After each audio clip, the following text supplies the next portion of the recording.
So it doesn't make sense to me then, the Christian argument here. So God says in the Hebrew Bible, God is not a man, don't drink blood, right? Every man is put to death for his own sin. And then God himself decides, well, I'm going to incarnate into a man and kill myself for the sins of humanity.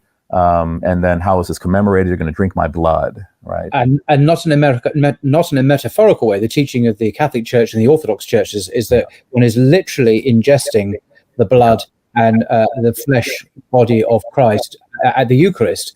And this is no mere metaphor. It is for Protestants, but not for the historic Christian churches. Because that's the one thing that is prohibited, even in the Council of Jerusalem in Acts 15. He says the Gentiles are not to eat blood. And yet that's the one thing, apparently, that Christ ordered people to do, according to the church.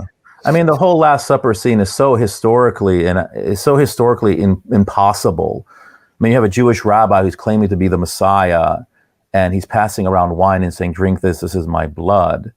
And then, Judas gets up and leaves. So I don't blame Judas for getting up and leaving, because that is absolutely revolting from a Jewish perspective, right? Well, the thing is, we have possibly another very early account called the Didache, allegedly written by the apostles, but it can be dated to the 1st century, some scholars.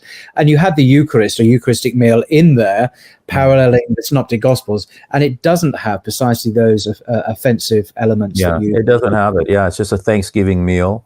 And then even some of the early church fathers, they noticed that, these sort of mystery religions that are pre-Christian, they also have this type of communion. They have this practice of theophagy,